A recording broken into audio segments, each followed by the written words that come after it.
बात हो रही है किसान की। किसान वो है जो उगाता है और हम खाते हैं, लेकिन किसान के नाम पर पॉलिटिक्स करने वाले ये संघ के लोग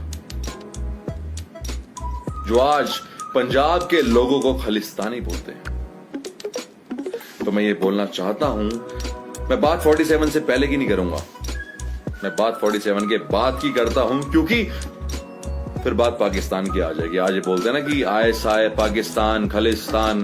तो 47 में जब देश आजादी की बात चल रही थी तो सबसे ज्यादा नुकसान तो सरदारों को हुआ था। आपको पता है कि आईएनए, इंडियन नेशनल आर्मी बनाने वाला एक सरदार था मोहन सिंह, लेकिन वो खालिस्तानी नहीं था। उसके बाद नेताजी सुभाष चंद्र बोस आए थे। 22 साल की उम्र में भगत सिंह फांसी चढ़ गया था हमारे देश के लिए, लेकिन वो खालिस्तानी नहीं था।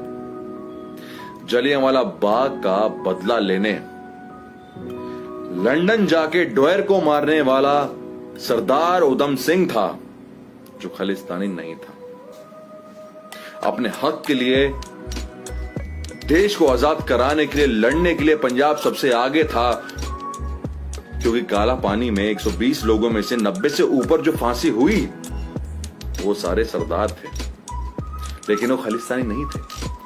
फिर हम बात करेंगे इंडिया चाइना वॉर की, 71 वॉर की, जिसके अंदर 71 वॉर में मेजर जनरल फैजल मुकीम खान की किताब है the Pakistani crisis of leadership, जिसमें लिखा हुआ है कि हमारा हारने का जो मुख्य कारण है वो सरदार हैं पंजाब के। अगर इनको हटा दो तो 20 मिनट में इंडिया फतेह हो जाएगी। लेकिन वो सरदार जो देश के लिए लड़े खालिस्तानी नहीं थे। और लगभग अगर मैं बोलूं आज की बात, अगर जो फौज में लड़का खड़ा हुआ है, चाहे पंजाब की घातक प्लेटून हो जो चाइना से लड़ती है, 22 साल का लड़का गुरनाम सिंह जो 12 चीनी को लेके अकेले मर जाता है, वो खालिस्तानी नहीं है। उसके बाद आज जो किसान बैठा है, उसका फादर मर जाता है सर्दी के अंदर दिल्ली में किसान आंदोलन में, और उसका बेटा सरहद पे शहीद होता है, वो खालिस्तानी नहीं है। कोरोना में जहां तुम छुप गए थे अपने घरों में, जहां मंदिर, मस्जिद, चर्च बंद थे, तो खुले थे सिर्फ गुरुद्वारे। जहां सेवादार बिना नकाब की सेवा करते थे, तुम्हारे घरों में पहुंचाते थे। अरे पूछो उस लेबर से, पूछो उस वॉचमैन से, जहां लंगर पहुंचाते थे वो सरदार, वो खालिस्तानी नहीं थे। तो 20 लाख किसान जो आज रोड पे आ गया, अपना हक मांगता है, और वो हक तुम्हारे लिए ही मांग रहा है, तो क्या वो खालिस्तानी है? अरे कब तक तुम हिंदू मुसलमान से क्रिश्चियन में लड़ाई कराओगे? पहले तुम दलितों के लिए करते थे, फिर तुम्हारे लिए क्रिश्चियन मिशनरी बनते थे, फिर मुसलमान तुम्हें आईएसआई लगते थे, और आज जब सिख अपने हक के लिए हो गए, वो खालिस्तानी। अरे खालिस्तानी अगर होते तो हाथ में AK-47 होती, लेकिन उनके हाथ में तो बेचारों के दाल की बाल्टियां, और बोलते हैं वाहिगुरु जी लंगर छक लो।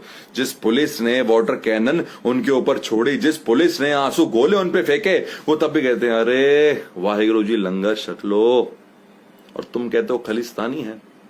मेरे इस वीडियो के बाद अगर तुम अपने आप को शीशे में देख के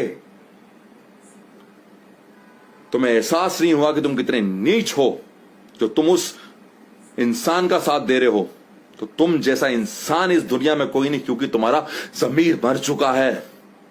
और अगर जमीर मर जाए ना तो इंसान मर गया, क्योंकि मौत, जो डेड बॉडी है वो मौत नहीं होती, जमीर को मरने की मौत होती है। ध्यान रखना इस बात के बारे में। तुम किसान के लिए खड़े होगे ना, तो भगवान भी तुम्हारा साथ देगा, समझे? इस चड्डी गैंग के लिए ना खड़े मत होना कभी, क्योंकि अगर एक इंसान 100% सच है ना, तो भगवान हो जाता है वो। अगर तुम उसको भगवान मानना चाहते हो तो भगवान मानो, तुम्हारे लिए वो भगवान होगा, लेकिन मेरे लिए मेरा भगवान किसान है। जय जवान जय किसान, और मैं किसान के साथ हूं। जो किसान के लिए नहीं खड़ा है ना, वो किसी के लिए नहीं खड़ा है, उसका जमीन मर चुका है, वो दो कोड़े का इंसान है मेरे लिए। वाहिगुरू जी का खालसा, वाहिगुरू जी की फतेह।